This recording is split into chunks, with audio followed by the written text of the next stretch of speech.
So we were going to go over kind of a phase 2 of radios, and I changed it up a little bit.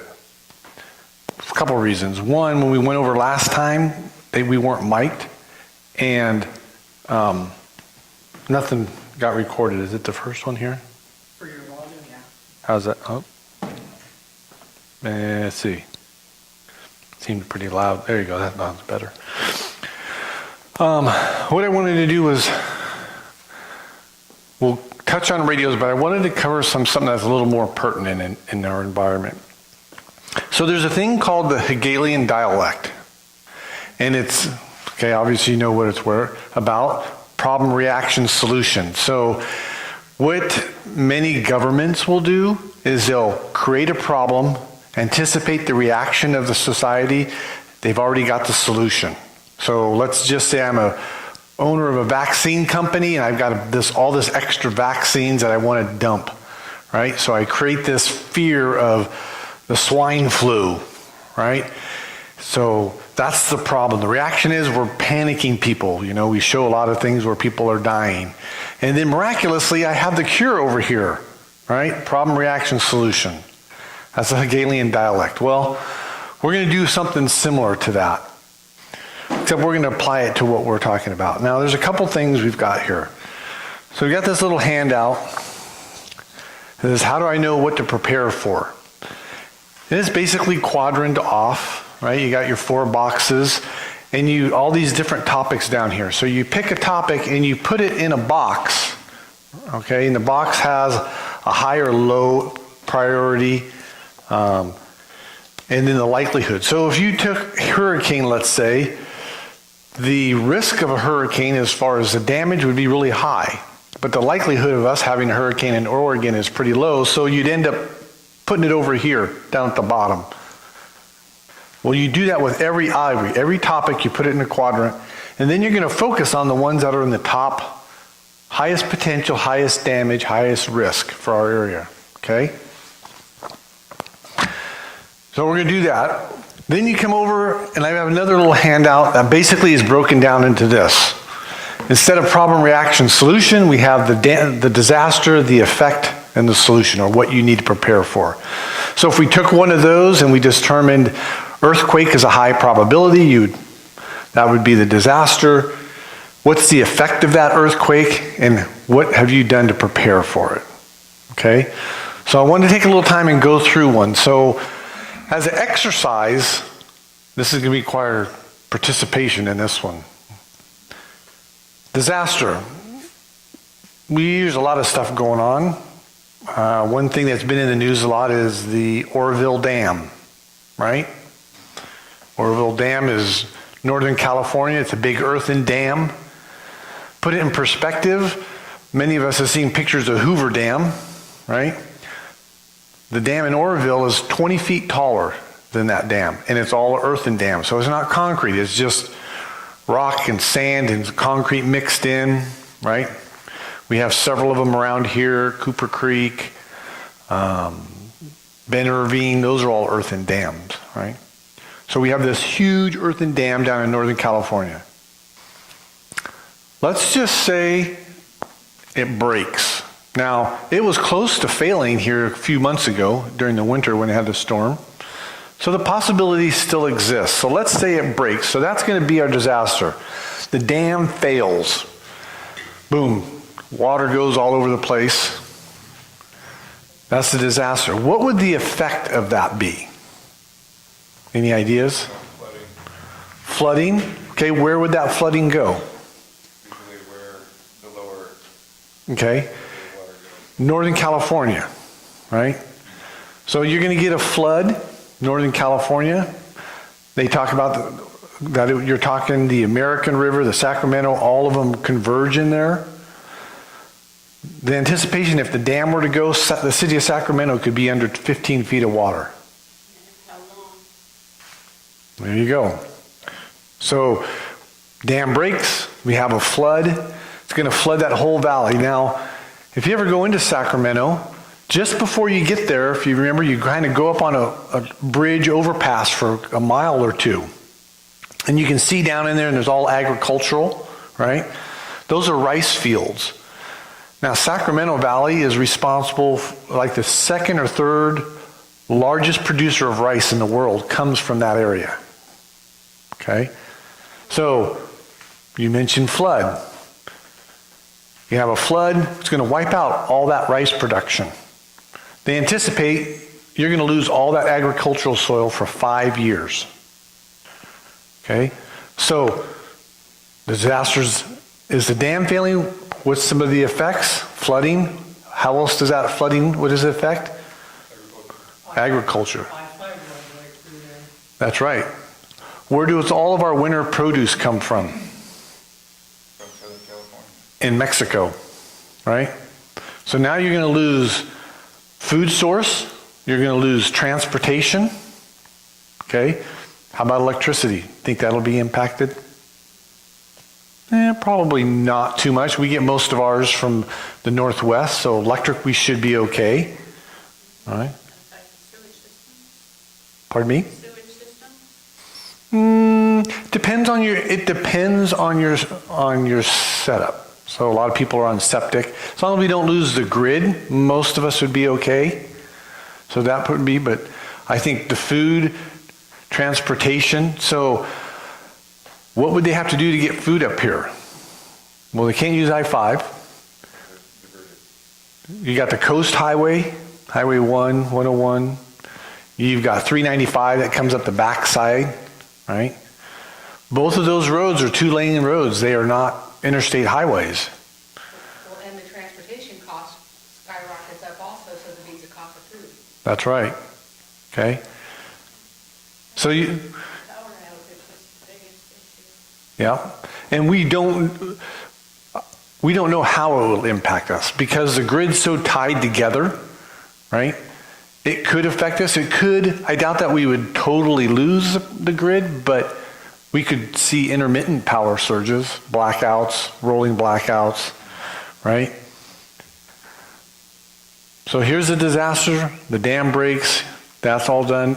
Now, if you're going to lose possibly some power, you're going to lose not the availability of food, but for at least for a time, you're not going to have any food transit through. Long term, your food prices are probably going to go up, right? Because of the availability. What about the people that are in that area? Where are they going to go? You have a huge loss of life. Those that are still alive are going to relocate. What could you see? You could see a big movement of people coming up north, right? People that could very well be desperate. Came out of a tragedy. They may or may not have a place to go, right? They could be hungry, okay? So with that in mind, just those items, are you prepared for that? Well, the other thing too is like you said, transportation is a big deal. So if you had to rely on things to fix anything here that relied on parts made, There you go. that affect the entire infrastructure north, depending on where the parts are going to be. Correct. Several things that have happened over the years. So most containers either go into Long Beach, Seattle, Tacoma, or Portland. Okay? The Portland industry has almost dried up over the last year. There were some negotiations with the Teamsters and stuff, and they basically shut it down. So all that transportation moved either north to Seattle, Tacoma, or further south. Okay? We have no oil refineries in the Northwest. So all of our fuel is either trucked up, right, or it's shipped up. And so it gets to Portland and then it distributes there. So you can see you could have impacts with fuel.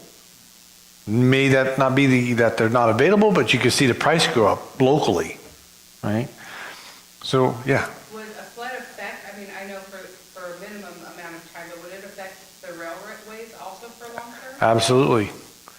Anything that come in north and south would be disrupted, right?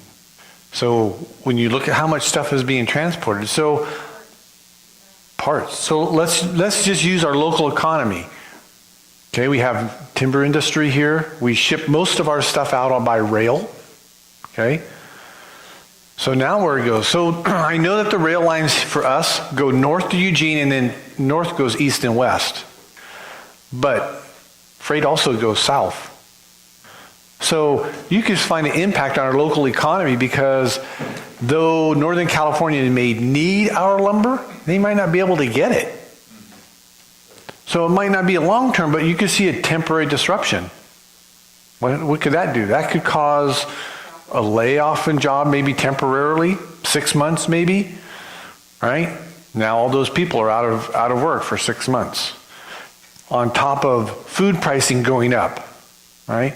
So when you think of it from a biblical standpoint, you know, a day's wages for a loaf of bread, well, that means there was food available. It just that it was really expensive. You can see that same kind of scenario, okay? So you can see when you think about disasters that they can have bigger ramifications, right? And those are the things you need to think about. Talk about disruption in the grid.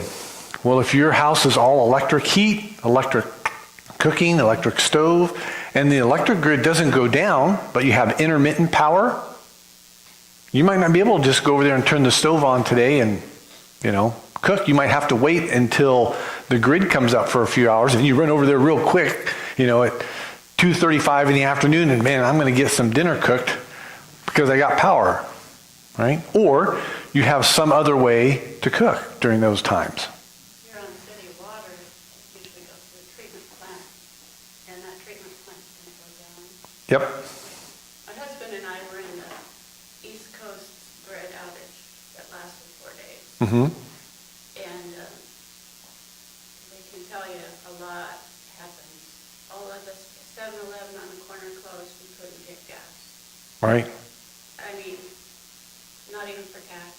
Mm-hmm. And did they close because they ran out of merchandise, or did No. they? Power grid was down. Oh, Or they couldn't run the cash register, and gas. your gas pumps won't work.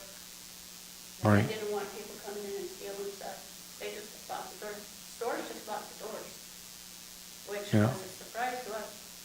You had to drive home with no lights, no street lights.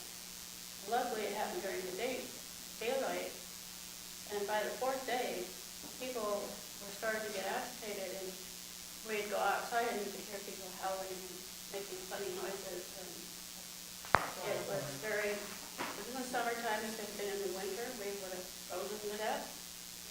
That's all we had, was this one little wood burning fireplace.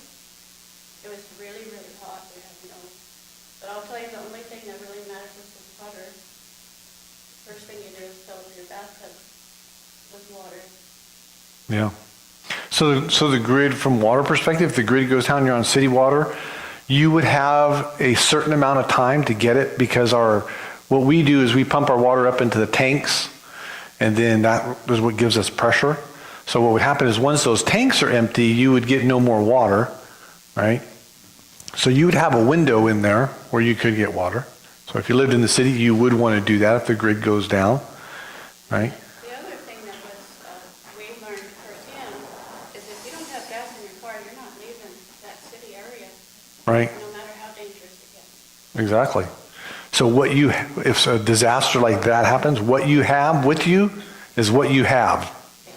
If you have nothing, then, you're You going can't to. walk out of the city. Of course, that's a city area, that was our urban area. Right. If you can't walk out, you're at the mercy of whatever people are doing.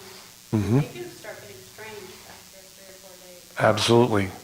There's been studies done where if they've taken somebody and they've deprived, let's say there was a disaster and there wasn't food available, within 2 weeks, people are, eating their pets. Because most people only have 3 days to maybe 2 weeks worth of food in a pantry, and that's eating everything, even the pickled beets that nobody really likes to eat, right? They've eaten everything, there's nothing left, no more food. They start resorting to eating their pets, their animals. Within a month, they'll resort to cannibalism if they have to. The drive to stay alive is huge, right? So, you can see things can roll and keep going and get very crazy out there.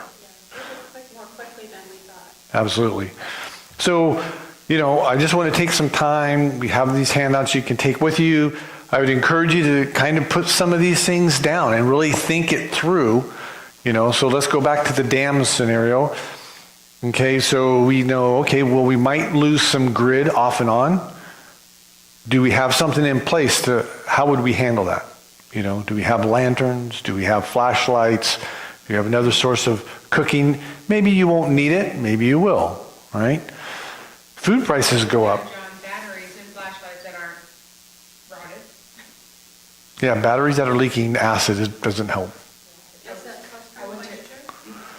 I don't know what it was. I went to grab my batteries out of my go bag when I was Uh-huh. doing the paint, and I'm like, my whole battery case is just completely acid rotted out. And Yeah. my flashlights, I told Chris, we need to check our go bags more often, because we're like, they're packed, they're ready to go, Right. but all reality, the batteries are bad. Yeah, there's a maintenance that goes with that stuff. Yeah. I think having I know a generator helps. They have one of these gas, Mm-hmm. solar, but I think gas is still viable if you use it sparingly. When you Sure. need it. You bet. Well, so you could use a generator from the standpoint of, let's say you're trying to keep your refrigerators going. Well, the truth is you only need to run that generator for a couple hours to get everything down to temperature and then shut it off. Because as long as you're not opening the refrigerator door, everything will stay in there for about 12 hours, even frozen food, before it wants to start defrosting. So if you fired up your generator from, let's say you ran it from 6 a.m. to 8 a.m., got everything down to temperature, did your cooking, did everything you needed, shut everything down, you're fine for the rest of the day. And then you fire it up 6 p.m., run it for a couple hours, get everything down, do your cooking. You can make that generator fuel last a long time, because most generators will run, depending on the consumption, somewhere between 10 and 16 hours on 5 gallons. Well, right? So if you're just using it 2 to 4 hours a day, you can make that generator last a week on 5 gallons, right? And let's say you kept, 20 gallons of fuel around. Most people in the country have 20 gallons of fuel because they have 5-gallon cans. They use them for their lawnmowers and et cetera. Well, now you got 20 gallons of gas. If you're only using 5 gallons a week, right? All of a sudden you got a month's worth of generator power, okay? So again, you need to be thinking proactive. What can I use? What do I have? What are the needs? Food's could be there, it's going to go up. Are you prepared to pay extra for food, right? If there's some kind of power issue, even if it's inconsistent power, you may not be able to go down and use your debit card. They might only take cash. So do you have some cash laying around for those kind of things? Some of those things that we see as a solution, though, can also drop back into the effect column, too. For instance, you mentioned a generator, which is great, and it works. But a generator signals to everybody within earshot that you have power. Right. So it now becomes another effect that you may need a solution for, too. Very good. Yeah, good point. There's a lot of, a certain amount of this is kind of circular in that way. That Right. You have to think about it not just in this linear fashion from left to right. Yeah. Yeah, everything can have another effect. That's definitely true. Well, and if you're out barbecuing your steaks in your freezer, if you're, Yeah. Well, and those that live in a rural community, you could get away with that. You could have a fire out there. Nobody's going to pay a whole lot of difference. You're in the downtown and you're lighting fires, people are going to know. If you're downtown. So my wife works for the school district, and so they're doing some disaster preparedness kind of deal. And, one of the things, ironically, they plan on is, okay, if there was a disaster and you're hunkering down in your classroom and you're keeping the kids busy and you're occupying their time, right? Their concept is, well, we're doing this until help shows up. Well, if there's that kind of disaster, let's say there was an earthquake, there is going to be no help. Because that fire department, that police department, there's 9 other elementary schools in Roseburg School District. Which one do they pick as a priority? All right? So, I mean, if something happens, the reality is where they are is where they are, and they need to plan on how are they going to care for their 20, 30 students, right? Or a school of 500 students who are all scared and freaking out. I have a question. If you had a child in school, which I don't, would it be better to try to go get them? Or to just leave them to the system that they put in place?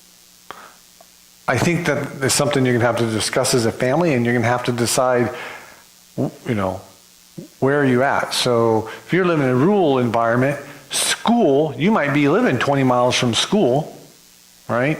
You may not even physically be able to get there. If there was an earthquake, the road might be out, you know? So you might want to plan on a secondary, right? So if this happens, you know, little Johnny, here's what I'm expecting. I will get there. It might take me some time, depending on what's going on, but I will get there. You stay here and I will come and get you. Or somebody will come and get you and this is the password, right? You know, you make some plans for that ahead of time. I know a lot of people that live out where we live, and they have kids that go to Roseburg High School. So that's a huge difference between, Yeah. you know, just Douglas High, but that's a huge difference. And like you said, there's several bridges between where we live and Roseburg. It may not be plausible. Yeah. Yeah. So, again, we've got a couple of handouts. Take those, think about this. We're going to go over just a brief radio recap so that we have it on video with audio. We didn't have that last time. And then next month, we're going to go into more detail. We'll have some handouts on different frequencies and talk more about how to program the radio so that you can communicate, maybe set up a network if there's a group of people, how you can connect, right? Because the more people that have radios and know what frequencies people are operating on, the bigger that network is. Because one problem that you have when it comes to communication is you may have a radio and your spouse may have a radio, but communication is broader than the two of you. So it's helpful to know what's going on outside of our own little world. Well, if you live in Roseburg and I live in Glide and he lives in Camas and we have the ability to communicate, we can give local information too. Oh, out here in Glide, man, the power's on and everything is great. And you're saying, no, I got 3 feet of snow and, right? So we start having a better network of knowing what's going on because communication and understanding is huge. Okay? So next month, we're going to get more in depth into that. With that, that's about all I had as far as disaster.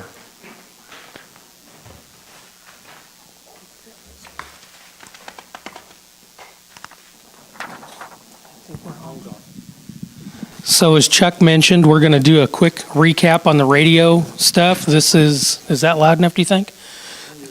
This is the same handout that we did last time. You guys tell me how this is, okay? So I don't blast everybody out. Is that better? Okay. So radio communications. Chuck just already covered why we want to do this kind of thing. So I'm gonna kind of get through it real quick. We obviously know this is for preparedness, for disaster preparedness. This stuff works when other things don't, like your cell phones, like a wired home phone. Texting may or may not work. Radios generally are always going to work. It's kind of time proven that in any kind of a disaster, radio is usually the first thing that steps in, and you get that communication aspect that you absolutely need. So right now, authority has the ability to. Yes. Some of it may, depending upon what you do, and there's an angle of that we're going to talk about also. Authorities right now have the ability to disrupt some of our communications, and they've done it before, specifically with cell phones, things like that. Radio is much more difficult to disrupt, so that's why we tend to gravitate towards it. It's one of these things you have to practice, like Chuck mentioned. Once you do get into this, it's a skill like any other. You've got to practice it. You've got to keep current with it. The last thing you want to do is get into a crisis situation where you absolutely have to use it, and now you're scrambling trying to remember what to do.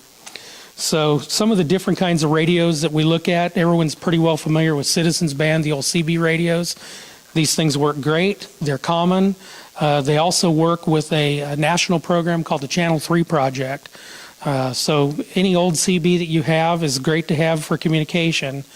The communications distance can be somewhat limited, so that's kind of a con for them, but a pro also is that you don't need to license these things, and they can run off of 12 volts, so if you have solar or car batteries, they work great with that. Another con, though, is that they only have a small amount of channels. There's generally 40 channels on them, and that's all you get. Another communication device you'll see real common are these FRS radios, Family Radio Service. They're often sold as hunting radios. You can get them in a blister pack in the stores, relatively cheap. They get a few great pros. One of them is that they're cheap. Another pro is that they have a very short range, maybe a mile or two in optimum conditions. I know the package will tell you they're good for 30 or 35 miles. It's marketing. They don't work that way. Maybe if you were out on the ocean in a couple of boats 35 miles apart, they might, but not in any kind of land topology at all. But that short range gives them a pro. That means your radio communications are held within inside a smaller area, so it's harder to detect what you're doing. Somebody might not be able to listen in on the same frequency you're on. More than a few miles away, they wouldn't hear you, and that's good also. Cons, they have even fewer channels than Citizens Band radios do, so that kind of gives them a limitation, and that power limitation.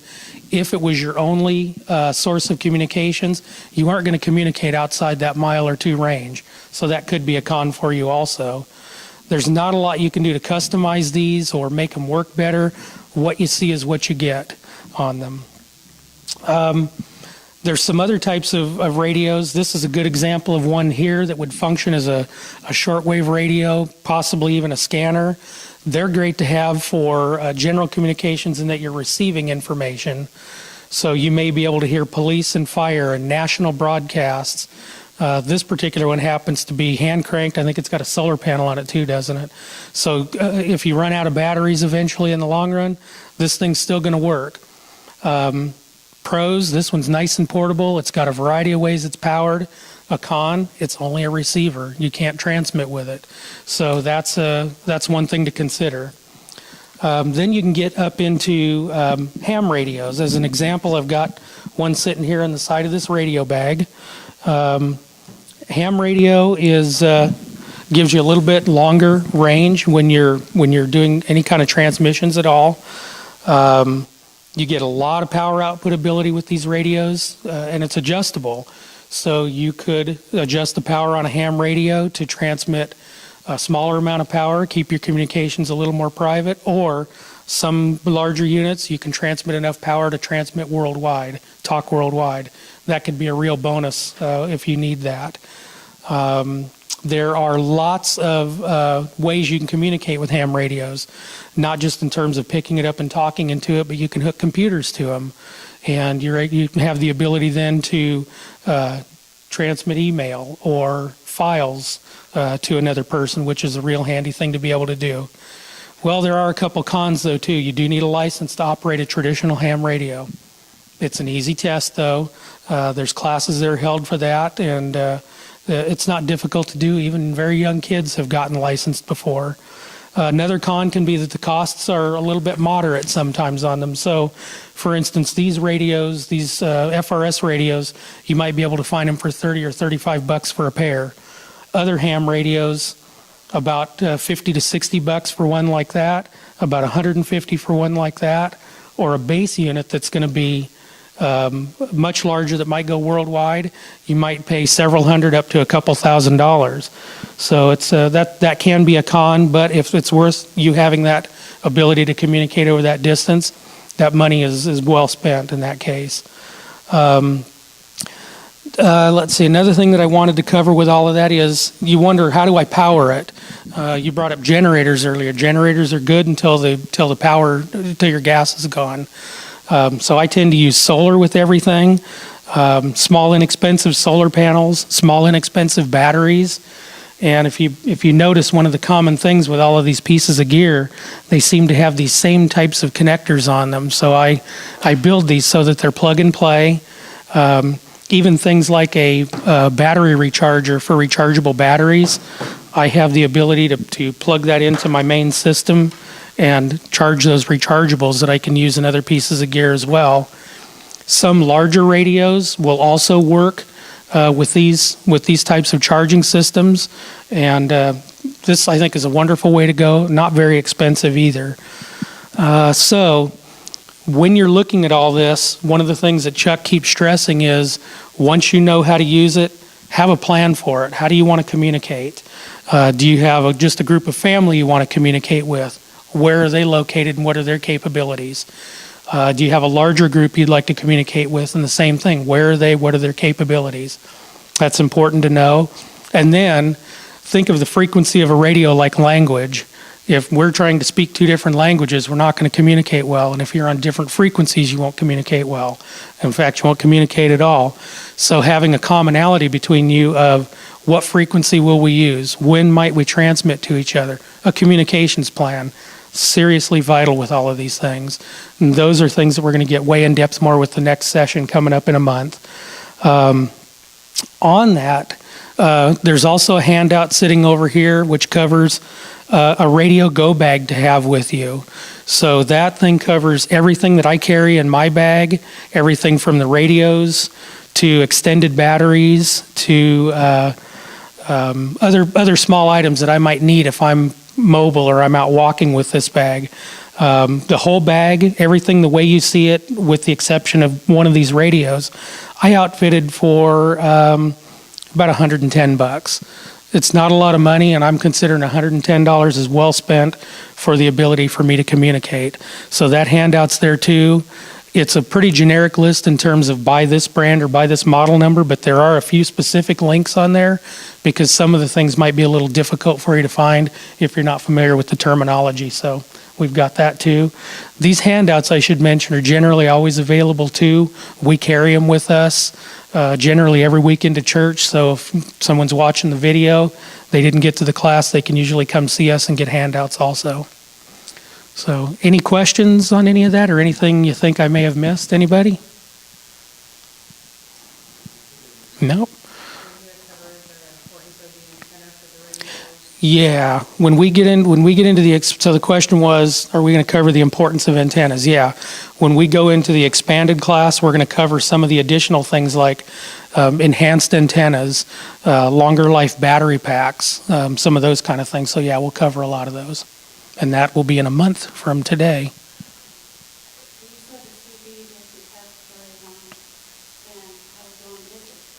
You know, it's another one of those that's dependent. So the question is, what kind of range do you have with a CB?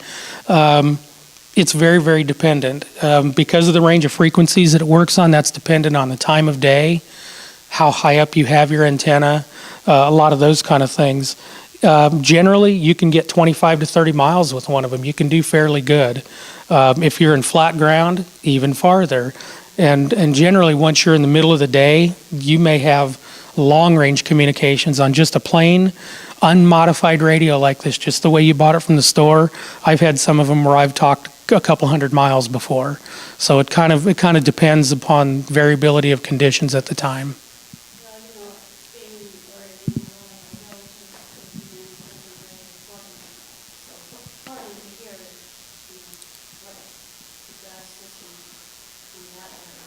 Yeah, you'd be hard pressed if you're looking to go to a distance like that from here to Portland. You're probably looking at full-blown ham radio at that point. That can be done because of the way that the radio network is set up in the state of Oregon. That can be done with one of these handhelds.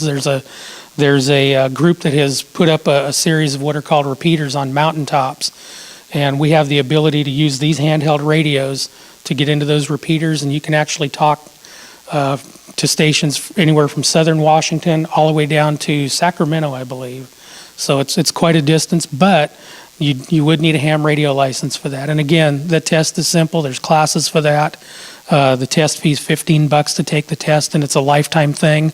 You just have to renew it every 10 years. So it's worth doing that if you really want those kind of enhanced or extended communications.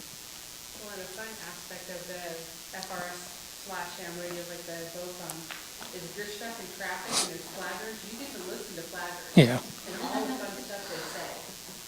So it's kind of interesting. And that comment's great for one reason, because I failed to mention it. I'm glad you clued me into it. This radio, which is a kind of a larger ham radio, but also transmits on the same frequencies that these unlicensed radios transmit on, also transmits on the same frequencies that these transmit on. So you have a lot of commonality among people that might be using just a family radio service radio or a ham radio or a variety of things. So having that commonality among those platforms, radios that will talk on the same kind of frequencies, is a real plus. It's a good point. Any other questions? No? Well, I'll turn it back to Chuck to wrap the whole thing up then.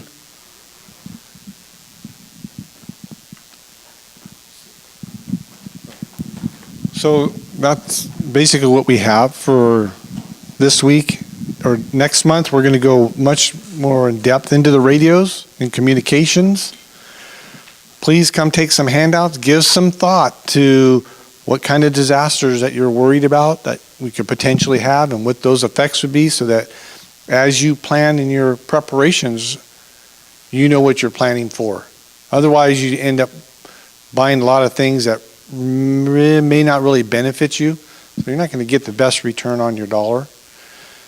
We didn't bring the computer to program the radios, so bring them next month and we'll have that computer, and then while we're doing the class talking about them, we can get them programmed for you. And that way you'll be up and running, because part of what we'll talk about next month is really how to use them, how to communicate with whomever you want to communicate with, what channels you can work off of, even if you don't have your ham radio license. All right? Well, thanks for making it out here, and next month we'll do it again.